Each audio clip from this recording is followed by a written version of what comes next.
Thiru sir, so there might be people who would be joining from outside account, I think. Before the talk, I'm admitting, but if you see someone in between, you might have to admit.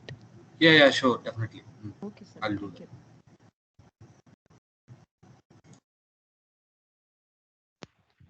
Shruti, can you share the screen? Yes, I'll do that now.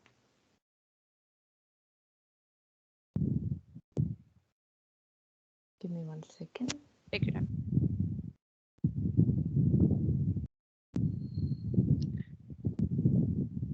Did you take that picture, Shruti? Yes. Very nice. Okay, shall we start? Yes. Okay. Uh, uh, Good afternoon, everybody. Thank you all for attending this talk. So this talk is by Shruti Shekhar, and it is her PhD colloquium, thesis colloquium, which essentially means that once she finishes this, the next step would be to write and submit her dissertation, and then defend her thesis. So she's pretty much in the last lap of her PhD, and she'll tell us about all of the work she's done on non-malleable codes and secret sharing, which forms the core of her thesis. And she'll also tell us about what's left and what she's going to tell us about in her thesis defense. Shruti is co-advised with Professor Manjunath Krishnapur. Manjunath, would you like to say a few words before we start? Not really. I mean, this is purely in name, so it is entirely Bhavana's advising. I am just a formal one. So yeah, no, you go ahead. Yeah. So, Okay. Thanks. So, Shruti, the floor is yours. You can present. If you're all welcome to ask questions, especially those of a clarifying nature. If you have any questions for future directions and so on, all that, perhaps you could save that for after Shruti is done with her presentation. Okay, Shruti, over to Yeah. you. Thank you. Thank you, Bhavna. So, good afternoon, everyone. So, today I'm going to be talking about my thesis, which is titled Near Optimal Non-Malleable Codes and Leakages in Secret Sharing Schemes. So, as you notice, there are two separate primitives here. One is non-malleable codes, and the other is leakage resilient secret sharing schemes. So, of this, today I'm choosing to only talk about one of the primitives. My goal broadly has been to get optimal parameters for both these primitives, but today we'll be looking at leakage resilient secret sharing scheme. And in particular, I'll be presenting one of our recent works, uh, which is on leakage resilient secret sharing scheme and getting optimal parameters. This is to appear in Crypto 2021, and it's joint work with Nishant Chandran, Bhavna Kanakirti, and Sai Lakshmi Bhavna Bhattu. So, just to briefly highlight how I'm going to progress in the talk, I'll start by defining what these primitives are, and move on to give you the important parameters and the state of art. And in the second half, we'll look at a brief overview of the construction and the security proof. So let's start. Uh, let's start simple. Look at something without the adjective. Okay, so we'll just begin by looking at what secret sharing schemes are. These were introduced by Shamir and Blakely long ago in 1979. And are really cool primitives. It involves a party called the dealer. Let's call him Bob. And the goal is Bob has some secret and he doesn't want to store the secret on a single system. Of course, because the system is prone to corruption and someone might procure the whole secret. So this is not desirable. Rather, he wants to split it into n chunks. We'll call them shares. So he wants to split it into S1 through Sn. And how does he want to do it? There are two properties desired. So first is basic correctness. And here, I don't want that, like, all n shares give me back the secret, but rather even a nicer property. I'll fix some threshold t. And the correctness states that if I have greater than equal to t shares amongst these n, I can recover my secret. Okay, so that's just standard correctness. How do I get back my secret from all these shares? The other property is that of privacy. So here, with the same threshold t, I want the guarantee that if I have fewer than t shares, so let's say even t minus 1 shares, someone manages to get, then I want a guarantee that nothing about my secret is leaked. Okay, so this is This is good. And how do I formalize this notion of no information about the secret is leaked? This is something standard to cryptography. You capture this by saying that whether you take a secret S or you take a secret S prime, the distribution of the shares, let's say t minus 1 shares of S, looks close enough to the same set of shares corresponding to S prime. So to an adversary, he would not know whether these t minus 1 shares belong to the secret S or to the secret S prime. Okay, so a quick mention throughout my talk, when I talk about closeness, this is going to be what is known as statistical distance. And this is pretty standard. The statistical distance between any two distributions is basically half of the L1 norm between them. Okay, so throughout my talk, like this is a standard notion for closeness that's measured for distributions. And this is what I mean by closeness. So this is what secret sharing schemes are. And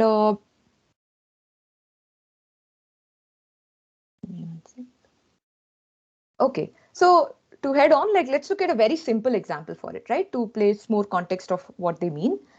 We look at Shamir's secret sharing scheme. So this is in the same paper, and it's a very beautiful, elegant scheme. To share the secret S, all Bob does is generate a t minus 1 degree polynomial. How does he do it? He sets the first coefficient, the constant coefficient, to be the secret, and picks the remaining t minus 1 coefficients uniformly at random from some field ZQ. Okay, we'll come to what this field is, but it picks it from some field and then sets the polynomial to be just using these coefficients a0 through at minus 1. So this is the t minus 1 degree polynomial Bob generates. And here we pick this field such that q is greater than the n. N is the number of shares you want to generate. Why is this? Because finally I'll output my n shares as the polynomial evaluations on each point 1 through n. Okay, so these are the shares that I generate. So very simple scheme, and it's very straightforward to see correctness. It's a t minus 1 degree polynomial, right? So if I have even t shares, which is like t polynomial evaluations, I can interpolate and recover my polynomial first, and then evaluate it at 0 to recover my secret S. So this is standard, like correctness is guaranteed. How about privacy? Uh, Remember, we wanted a guarantee that even t minus 1 of the shares should leak nothing about the secret, right?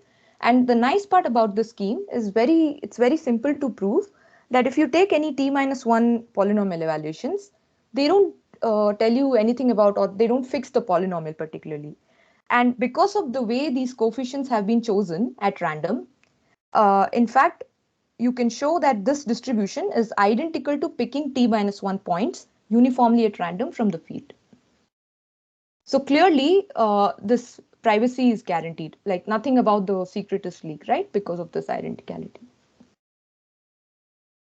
So that's with the example for secret sharing scheme. But here is a question that pops up naturally, and this is what led to a class of attacks generally called leakage attacks, initiated by Kosher in 1996. And the question you pose in this setting is, I just told you what is the guarantee if t minus 1 shares are given completely to the adversary, but what if he also manages to get some number of bounded bits from the other shares? So this is natural, prone to happen in several settings. You know, you may launch some sort of attacks on the remaining systems and get not necessarily the whole share, but you know, some bits of it. And turns out this is quite serious. And Guruswamy and Wotus in fact showed in 2016 that this Shami scheme that I just showed you breaks even if you get one bit of leakage from the remaining shares. Okay, so these attacks are very serious, and to deal with them is what formally in 2007 Zimbowski and Petrzak introduced the notion of leakage resilient secret sharing. Okay, so the setting is still the same. We still have this party Bob who shares the secret into n components, and the correctness is still the same. For greater than t shares, I want to recover my secret. But instead of privacy, I want something stronger, which is that of leakage resilience. So how do I capture this leakage resilience? I'll allow some function family. We'll come to what the specific family is in a bit. But what does this family do? The adversary now is allowed to pick any function from this family and get the output of this function on all shares. So it's not restricted to just t minus 1 shares. So whatever is the output, that you call this leakage. Okay, it will capture everything.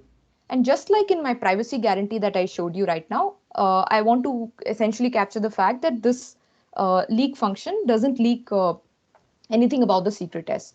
So to say that, just like before, we'll show that for any two secrets you pick, S or S prime, the leak S looks close to leak S prime. Okay, so this is pretty much similar to how we define privacy, right? So that's about how leakage-alien secret sharing schemes are defined. And naturally, Question. yes. What is leakage? I mean, Okay, what so object is leakage? okay, the output of what he receives is the function applied on all shares.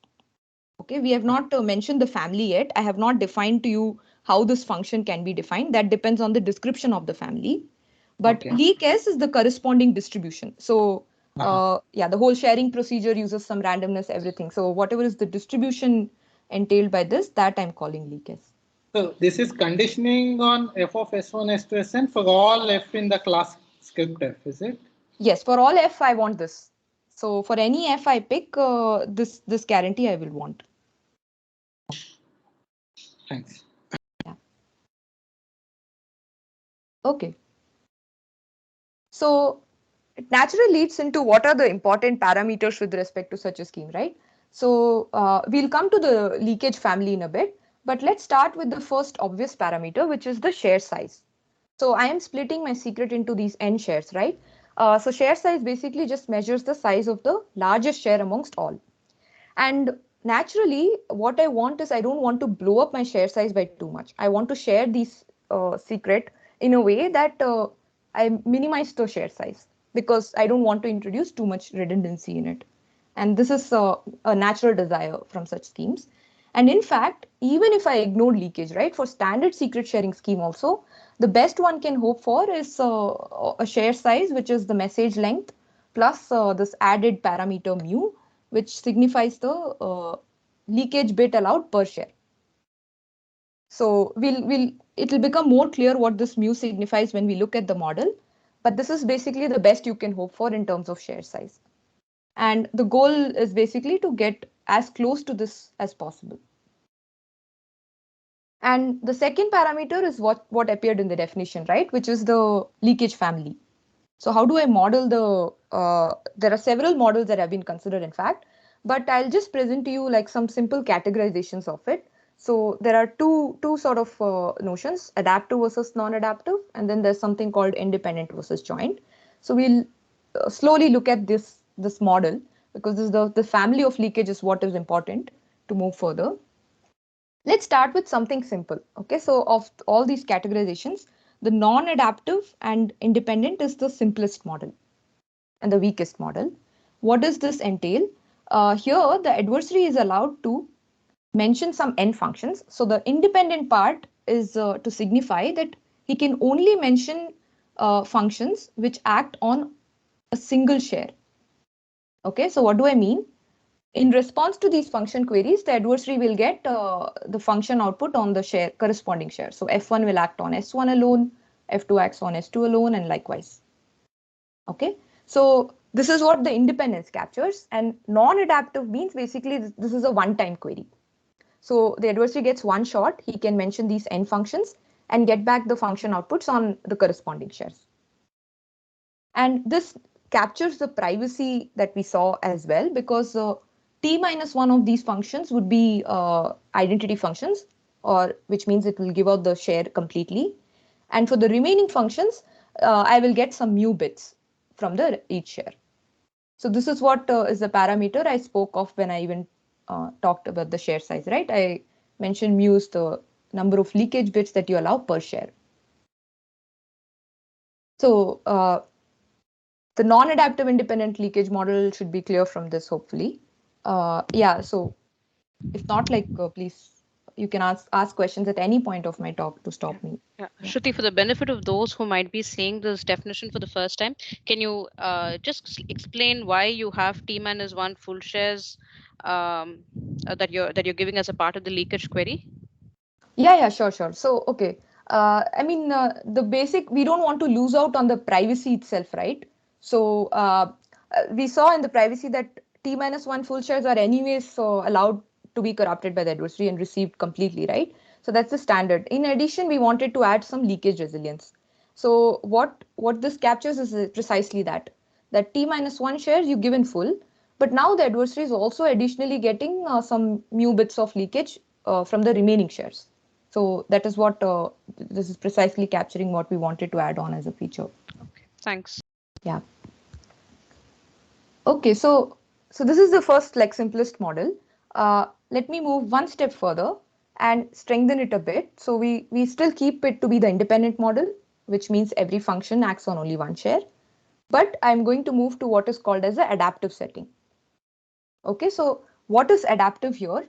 Like I said, in non-adaptive, it's a one-time query, right? So naturally, adaptive allows the adversary to mention one query at a time. So first the adversary mentions some index, fi gets back the leakage response on it, and then looking at the response, he can come up with the next query. So basically, all the queries, all the leakage queries that he makes can be made one after the other, looking at the response of the previous. Okay, so in particular, the second function would be a function of not only the share, but the previous leakage that is being seen as well. And as before, of course, in the end, you will get T minus 1 full shares. So this is like the privacy part we'll always retain. In addition, what we are getting is the leakage. Okay, so that's all the adaptive concept captures. You've moved to a stronger setting where this is allowed. What I won't be venturing too much into to keep the talk simple is the joint model, but I just want to mention what is joint about it. It is again a natural extension of what is from the independent model. Independent, I said, only acts on one share, right? So naturally, the joint model will allow every query to depend on multiple shares. So basically, every F can act on, let's say, S1, S2, S3. A single function is allowed to act on multiple shares. So that's what joint model captures. But you don't need to pay attention to this. This is something we'll get, but we won't talk about in today's talk to keep things simple. So we'll only be looking at the independent setting. Okay. So with that, having seen the parameters, I'm now ready to tell you what was the state of art. Okay, before our result came out. And there has been a lot of work since the introduction of leakage resilience secret sharing schemes. And broadly, if I have to categorize these works, there have been two sort of broad line or research goals. On one end, where these line of works which were trying to improve the leakage model, because of course you want to tackle stronger and stronger adversary, but that came at an expense of the share size, which also we wanted to optimize. So particularly the best known result due to uh, CGG plus 20 Chattopadhyay et al. That essentially took the strongest possible leakage model from all that we saw, which was adaptive and joint. But it came at the expense of blowing up the share size by a factor of n. So recall n was the number of shares you wanted to generate or number of parties. So this could in particularly be a large number. And such a blow up is not desirable. On the other spectrum, where was the research goal of optimizing the share size. But that came at the expense of the leakage model. And particularly, the best known in terms of the share size was achieved only in the weakest of the all models we saw, which was non-adaptive and independent. And this was due to Srinivasan and Vasudevan, so SV19. And it achieved 3 times the message length. So there's a 3-factor blow up here, which is pretty close to the optimal in some sense. But yeah, that came at the expense of the leakage model, right? So a natural question we pose is like, can you get best of both? Can you keep the strongest model but still like optimize the share size in some sense? And that's what our result achieves. So we take the adaptive and joint model, which is the strongest, and we manage to get a scheme which achieves the share size of O of message length plus mu. So asymptotically, there's only a constant factor blow up. That's what our result achieves. Okay, so moving on, like I'll focus on telling you how we achieve this result. And this would be a good point. So I have told you what leakage resilience secret sharing schemes are, and I've spoken about the parameter of importance and told you what is our goal from here on, right? So it would be a good point if somebody has questions to clarify on anything, any doubt you have so far. Okay, so if not, let's go to the second part of the talk where I'll be heading into presenting the construction. And as I mentioned, I'll not at all go into the joint model, which we also get. I'll restrict to the simpler adaptive and independent model. And we look at a toy example and see a proof sketch for the same. Okay. So once again, I'll repeat myself. At any point, if you have clarification, stop me right there. I would be happy to clarify. So before heading into seeing our construction, we require these very nice primitives called adaptive extractors, which we also formalize. But before again adding any more adjectives to extractors, let's begin by looking at what are randomness extractors. Okay, so this was introduced by Nissan and Zuckerman in 1996. And informally, these are objects which help you take a entropic distribution. So some distribution which is not uniform but has lost some information. So it's just guaranteed to have some minimum entropy. And I want to transform this distribution into a perfectly uniform string. So this is a very natural goal in the crypto settings because most crypto systems rely on use of randomness. So these are very important objects that play a role in design of crypto systems. And what do I mean by it? Like, so formally, this will be a function x, which takes in a source string w. So this string comes from some entropic distribution. So this is some entropy parameter. So it's guaranteed to have that this distribution has some minimum entropy k. That's all the guarantee about this distribution is.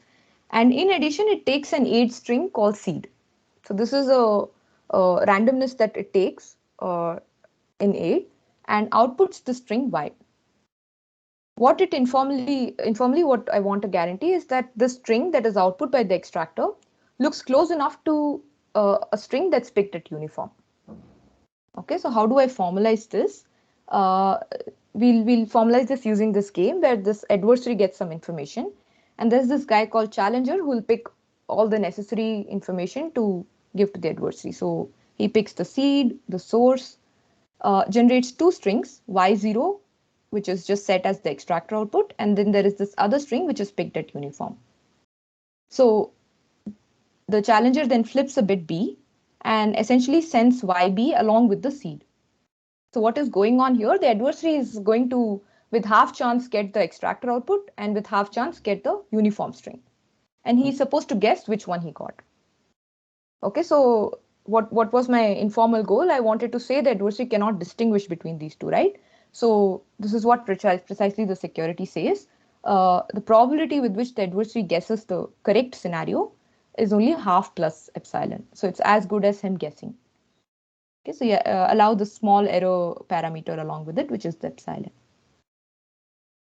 So these are all standard extractors capture. Uh, Slightly more like more power you can give to the adversary, bring to this average case randomness extractors. So here all setting is same.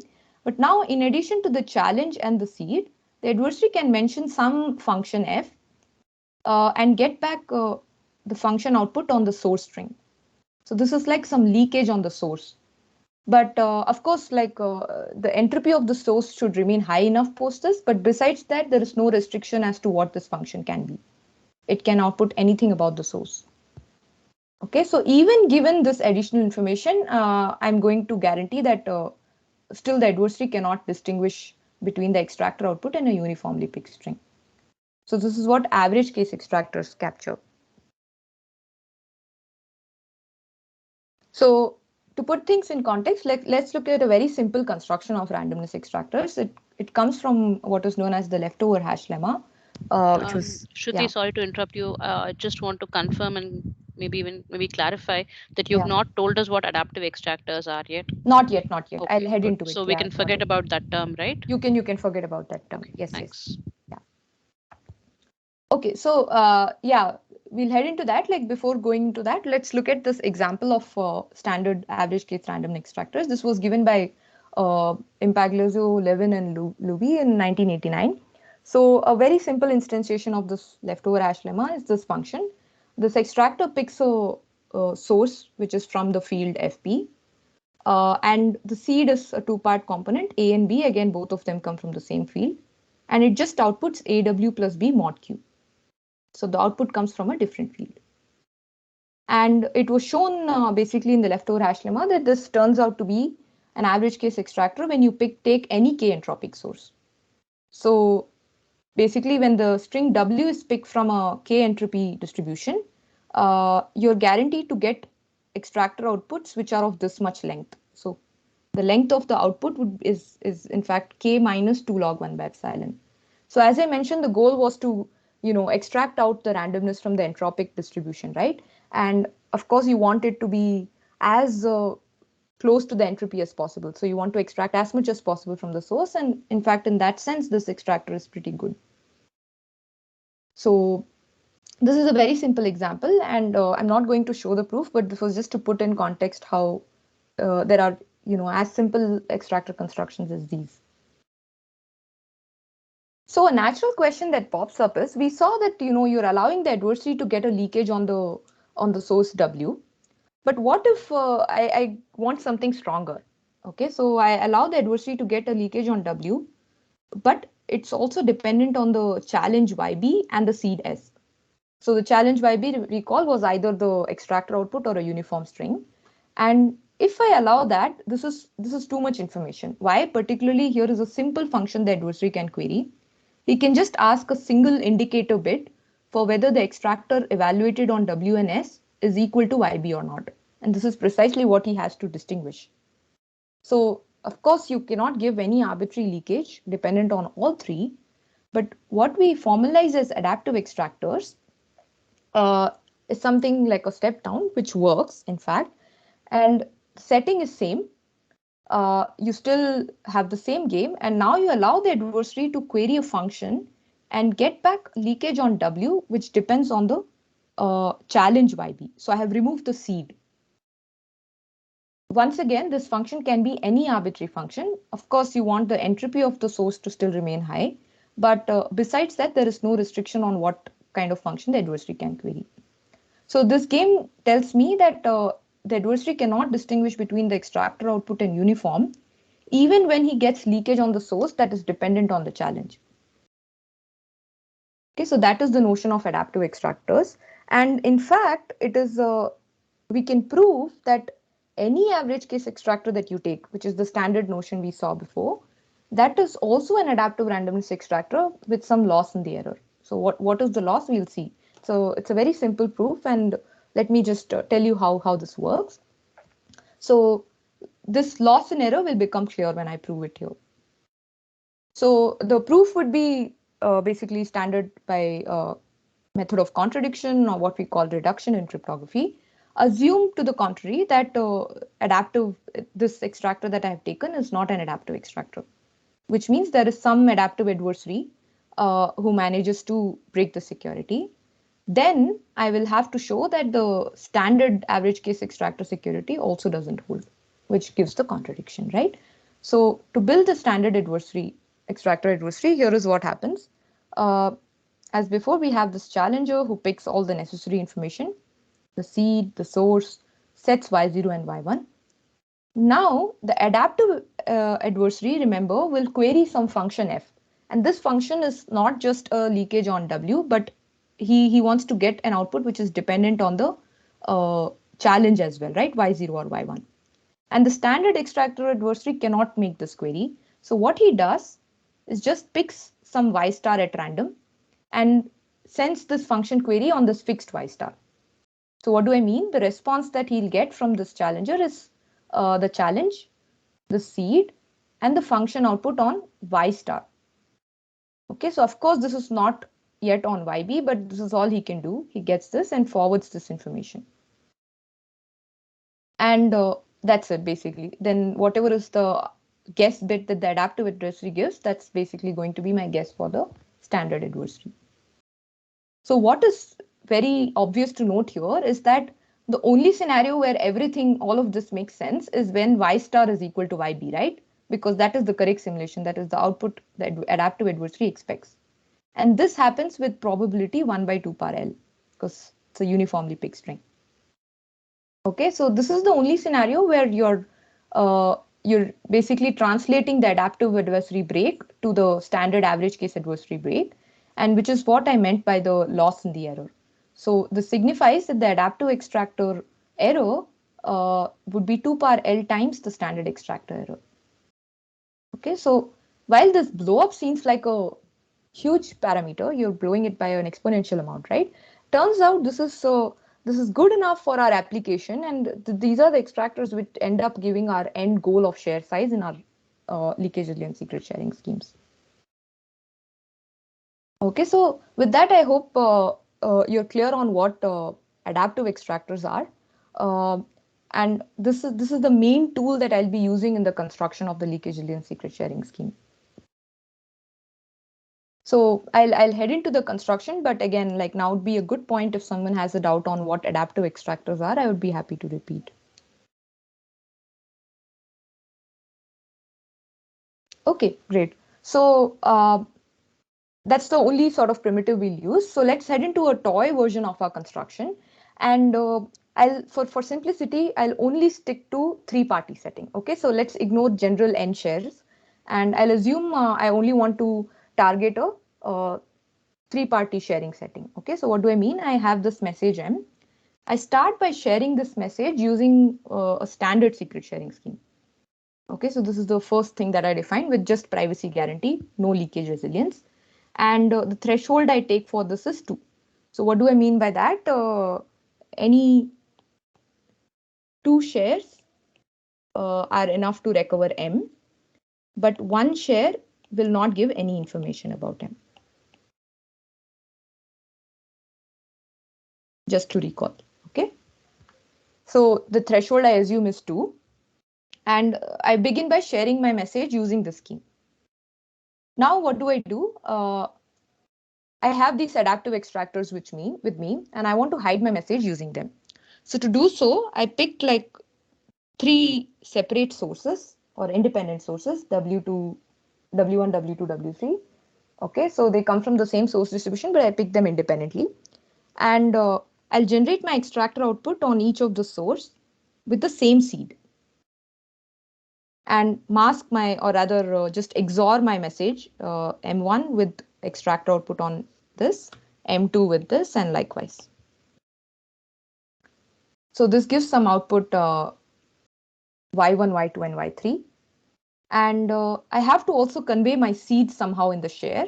So what do I do for that? I once again, just similar to how I shared the message, I share my seed also with a 2 threshold standard secret sharing scheme. So these are the 3 shares that I generate from it. And finally, I just append the 3 sources corresponding to it and give back these shares. Okay, so sanity check. Let's look at basic correctness, right? Given 2 shares, how can I recover my message? Is this information enough? Well, you start with 2 shares of the seed. This is enough for you to recover my secret S, right? Once you recover the seed, you have the corresponding sources. So you can evaluate the extractor output, mask it with, or rather XOR it with Y1 and recover 2 shares of the message. And this, of course, gives you back my message. So correctness holds here. Okay. So what we have to look at now is the leakage resilience. And let's keep this construction on one side and see what is it that we can achieve. So let's start with the simple scenario. Let's say I only want leakage from 1 share, share 1, some new bits leakage from 1 share. And in addition, I want 1 full share. So recall we are in the 2 threshold setting, right? When t equals 2, I'm only allowed 1 full share. So 1 full share I'm giving you, but in addition, I'll give you leakage from only 1 other share. This is a very starting point, right? This is the bare minimum we want to add. And this, I claim the scheme achieves. How? Let's look at we want to capture that this information that I'm talking about is independent of M, right? That's my end goal. To tell you about, to say that, the scheme is leakage resilient, I want to say that this whole information is independent of M. So let's look at one thing at a time. Let's see the leakage part first. So if you look at the leakage part, I'm going to use my adaptive extractor security here. And whatever is the function, the leakage function that's queried, right? So the leakage function is some F1 acting on share 1. This function I will try and capture as a leakage on the source W1 and apply my extractor security to say that Y1 can be actually picked at random. Okay, so what does this achieve? This basically tells me that whatever this leakage query was on the original share, it looks close to having been made on some uniformly picked Y1.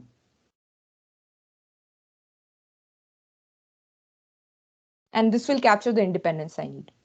Okay, so let me formalize what I just said, just to summarize. This tells me that I can pick, first step is that I can pick my S1 at random. So this seed corresponding share, right, the S1 part, I need to pick this at random.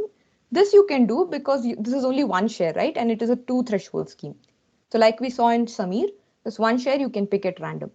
It leaks no information about the seed.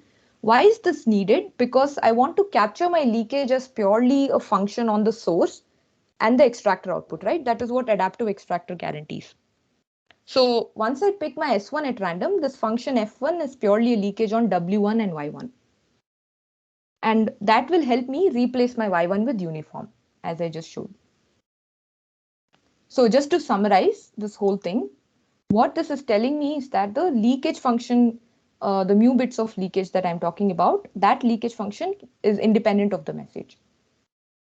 So one step is done, basically. This part I've captured. What about the full share? This is the easy part. Once you have captured the leakage, the full share security, you can just rely on the underlying message secret sharing security, this layer. Okay, so this is just one full share, right? And this secret sharing scheme guarantees that that one full share is independent of the message. And that's it. Basically, that gives me a direct guarantee that the one full share is also independent of him. So overall, like this basically tells me that this much leakage and full share is possible from the scheme I just showed. But of course, we are one step away from it, right? I wanted to give leakage from every share other than the full share. And that is not achieved here, right? So what if we also try to get some adaptive leakage from share 3? Well, there is a break. And it is quite simple to note here. If you allow leakage from share 3 as well, it depends on this extra share of the seed S3 as well, right? So combined share 1 and share 3 will depend on two shares of the seed S1 and S3. And recall, this is enough to give you the seed, which means the leakage function that you pose the next, right? The one you pose on share 3, that will depend on the seed. And this can no longer be an adaptive leakage query on the extractor, right? It will break the adaptive extractor security. This is a break we saw. If the function depends on the seed, the source, and the extractor output, there is a clear-cut break. So you cannot do this, which is why we need to amplify this scheme in some sense. And that's the main construction, basically. So what do we do to add a layer of security? We do something quite natural from here, which is to add one more layer of extractor. So one layer of extractor security is broken. I cannot do anything there. So what I do now is I pick the scheme that I just showed you, which generated the shares of M, masked them, generated the corresponding YIs, used a single seed, right? And the shares of the seeds were this. So I take this one layer scheme and I run another layer of extractor security in a similar way. That's it. So I pick these two shares, these two components, and I once again, generate fresh sources and a fresh seed, and I generate the mask on this total thing. So it will output this some Y2. Again, I'll share my seed S2, and finally output the total shares as all of this, essentially the Y1, all the final mass shares along with the shares of the seed and both the sources. Okay, so once again for sanity, if you see, the correctness is pretty straightforward. I have the sources with me, right? So I begin by recovering the first seed. Once I have that, I can generate this extractor output, XOR, get back the inner layer, From there, once again, I repeat what I did in the base step. Okay, so this is like a two-step masking I did. Shruti, a part of your screen is getting cut off. Oh, I see. Okay.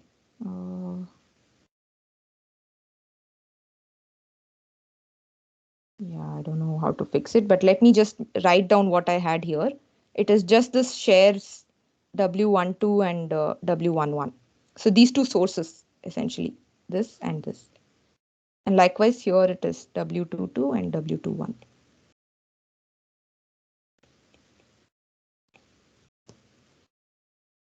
Okay. I'll bring back the scheme again in the next slide so that it's clearly visible. This is quite small, but it's just to keep reference of what we are targeting. So very quickly to finish off, I just want to tell you, why this added layer of masking helps. So far we saw, we can capture leakage on one share and get one full share, right? Now my goal is to get the total, like completely our goal, which was to get leakage from all the remaining shares and get one full share. And I'll show you why this is true. So on first share, you'll do exactly what you did in the base example, right? To capture the independence, all I do is I'll pick the seed. So in the first, this layer, I'll pick the seed share at uniform, which can be done by its privacy. And just like in my toy example, like you can use the adaptive extractor security and replace this Y12 with uniform. So essentially, you will not be using anything about M1. That's what this tells me. And hence the leakage on share 1, as before, you can capture it to be independent of M. So this is good. Now I have to get to the second leakage query, right? So this is, let's say the first leakage query was made on share 1. We'll repeat what we just saw. And to move to the second leakage query, now remember the challenge was that you cannot rely on the security of this layer of extractors. That's because given the second share, uh, the seed is leaked. So it's okay. We don't want to rely on this layer of security. I will move to the next layer now. And I repeat the same process with this layer of seed, the S1. So for S1, nothing so far we have leaked, and we'll just replace its share with uniform and end up using the extractor security on this layer. So to summarize, essentially you repeat the same step, but in the inner layer now. And this would help you capture the leakage query as independent of M3. Okay, so these are about the two leakage queries. And once you're through with this, the remaining part of the proof is exactly resembling the toy example. The one full share, we'll continue to rely on the security of the underlying secret sharing scheme for the message. So this part, you will just rely on the fact that M2 is independent of M. So to summarize, like we showed that the first leakage query is independent of M1, the second adaptive leakage query is independent of M3, and also the full share query is independent of M. So combined, this will prove my leakage resilience. Okay, so this is the informal structure of how you add this layer of extractor security and get this.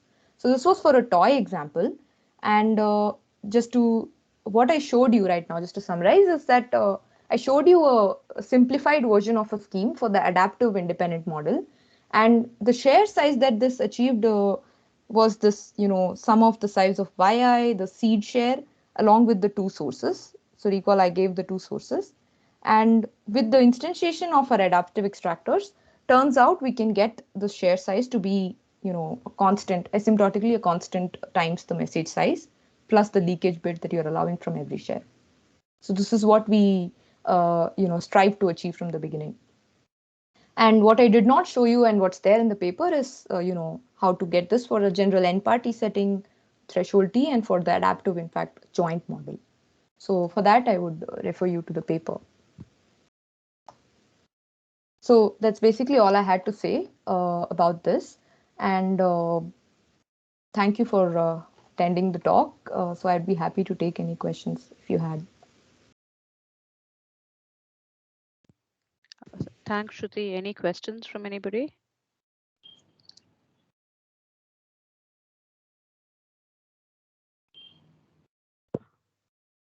Chaya, please go ahead. Thanks. Hi, Shruti. Hey, I just Chaya. want to ask how you achieve the joint tampering. So, is it the same construction? Is It's the because same construction. It's the same construction. So, but the I see. argument you made about relying on two different layers independently, how would that work? Okay, so at a time for the joint also, right? At a time, you cannot make a query on more than t minus one shares because obviously there's that leads to privacy breach. So you'll make a joint query on only up to t minus one shares, right? And at a time, whatever joint query you make, you will consider that whole leakage. Like for all those t minus one shares, I will do what I did for one layer. So essentially, what I Mm-hmm. mean is one layer of extractor security will be used for t minus one of the shares. So for the seed, like you can give up to t minus one of the shares, right? So for a single joint query, I will make use of one layer of extractor in that scenario. I see. I see. Yeah, Cool. and then Thanks. you move layer by layer essentially from there. Yeah.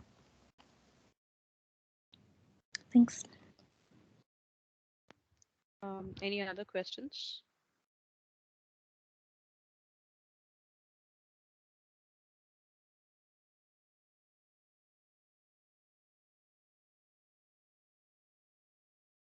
Okay. So Shruti, do you plan to tell us what else you will have in your thesis? Uh, yeah, I didn't plan to, but sure. Yeah. So broadly, like essentially, my thesis, like I said, has two components. So it's contributed of these four papers. And if I have to like club them, the first part is which I spoke of, the leakage resilience secret sharing scheme. So what I showed you was the part tackling a strong leakage model and achieving the share size that I showed. But the other component, once again, tries to optimize the share size. And in the non-adaptive leakage model, like this gives you the optimal share size. So this is all about the leakage resilience secret sharing scheme. There is this other primitive which has been like part of my thesis, which are called non-malware codes. So again, there an important feature is to optimize the code word size, which is governed by the rate, and that is what this line of work entails. So this combined, essentially, the goal of my thesis is to optimize the share or code size of these two schemes. Yeah. Okay, thank you. Anybody else has any questions? So just a question of curiosity: are these two related or not? I mean, the other the two. the techniques are related, like that you basically extractors and whatever the underlying techniques to optimize the sizes. Yeah, those are related. The objects that you use and stuff. Yeah. I see. Yeah, and in fact, like the applications can be combined in some sense. So you can combine the use of non-malware codes and leakage resilience secret sharing schemes in several settings to get other nice applications. Okay, thanks.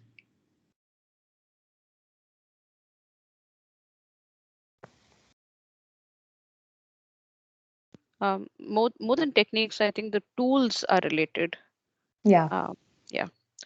Okay. So if there are no other questions, I guess we can end the meeting. So Shruti, thank you very much. The talk was great. Thank you. And we're looking forward to your thesis defense soon. Yeah. Same Yeah. here. Thank you. Okay, sounds good then. Thank you everybody for attending the talk. We Thank you. end this meeting now. Thank you, Yes. Manjunath. Yeah, thank you. Thank Thanks, you. Shruti. Yeah. Thank you, sir. Yeah. Thanks, Shruti. Great talk. Thank you, Chaya. Bye.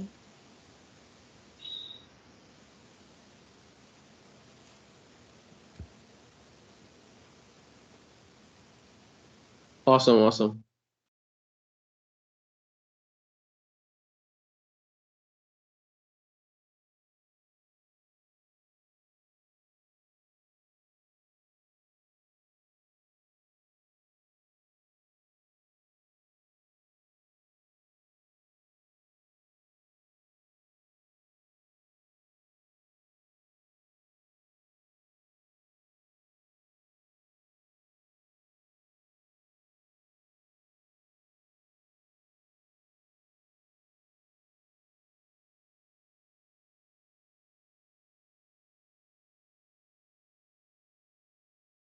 Thiru sir, were you saying something? I left the call. No, mom. Yeah, I'll stop now. The Okay, recording. sir. Okay, Yeah, sure. yeah. Yeah. Thank you, sir.